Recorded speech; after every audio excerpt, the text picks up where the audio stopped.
En medio de una ciudad gris y abarrotada, donde los bocinazos y el chirrido lejano de las máquinas parecían parte del aire mismo, un crimen atroz empezó a gestarse sin que nadie lo notara. Las calles, iluminadas a medias por farolas oxidadas y anuncios de neón, escondían tras su manto de hollín el inicio de una ola de terror que pondría a prueba la cordura de sus habitantes. Aquella noche, sorprendentemente silenciosa, el oficial Ramírez patrullaba su ruta habitual. Sus ojos cansados delataban un insomnio crónico y un compromiso que lo mantenía apartado de su familia. Había prometido llegar a tiempo para la cena, pero otra vez incumpliría su palabra. A su lado, la detective Lara Fernández hojeaba papeles, intentando concentrarse a pesar de las notificaciones en su celular. Su hija le esperaba con un proyecto de ciencias para el que apenas tenía tiempo. La tensión entre ambos era sutil, como un peso invisible que reflejaba el dilema de servir a una ciudad indiferente. Un susurro extraño en un callejón húmedo llamó su atención. La luz intermitente de una farola reveló el cadáver de Héctor el Gallo Martínez, un supuesto protector del vecindario. Su ayuda se traducía en cuotas forzadas y amenazas, pero su muerte resultaba inquietante.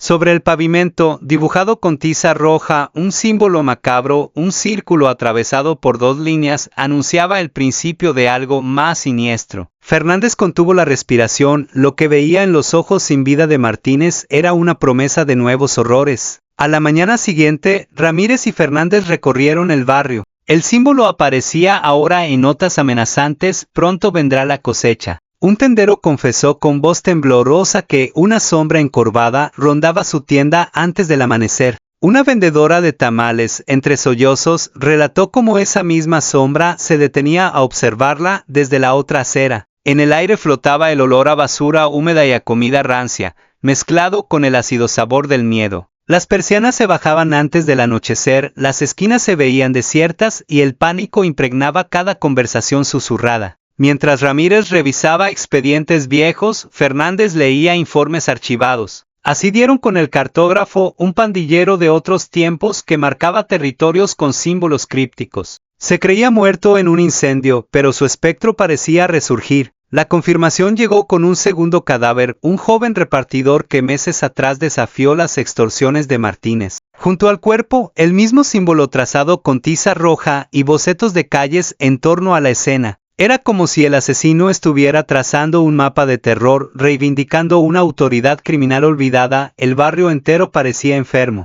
En la barbería, el dueño murmuraba historias pasadas, recordando que aquel símbolo marcó una época de guerra entre pandillas. Una anciana juraba haber oído pasos y susurros bajo su ventana. El presentimiento de una nueva ofrenda se extendía en cada cuadra. El asesino no solo mataba, tejía un mensaje de dominio y miedo, reclamando la ciudad como su tablero personal. El rumor se hizo voz colectiva: habría una ofrenda de sangre en un parque abandonado. A medianoche, Ramírez y Fernández urdieron una emboscada. Ocultos tras arbustos secos, apagaron las linternas y contuvieron la respiración. Ramírez pensó en la cena que no compartiría con su esposa. Fernández recordó la carita de su hija, esperando ayuda con sus tareas. Ambos entendían que, si fallaban, la ciudad se hundiría aún más en la oscuridad. Bajo la luz pálida de la luna, la figura encorvada apareció, arrastrando los pies sobre la gravilla del parque. Un cuchillo brilló en su mano.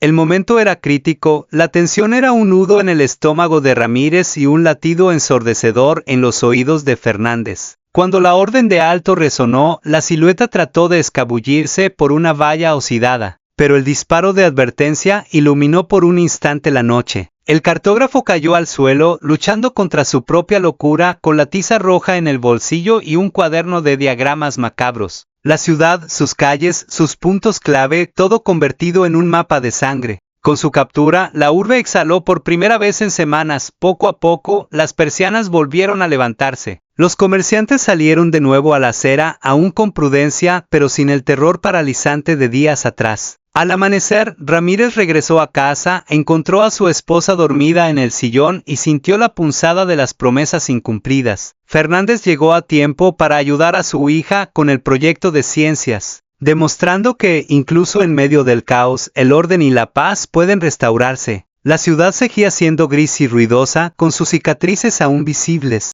El símbolo rojo se desdibujaba bajo la lluvia débil del alba. y lo que quedaba era la certeza de haber enfrentado el terror. Al final, en las calles mojadas y en las vidas de quienes sobrevivieron, persistía la lección de que, a pesar de la oscuridad, siempre habría quienes se alzaran para combatirla.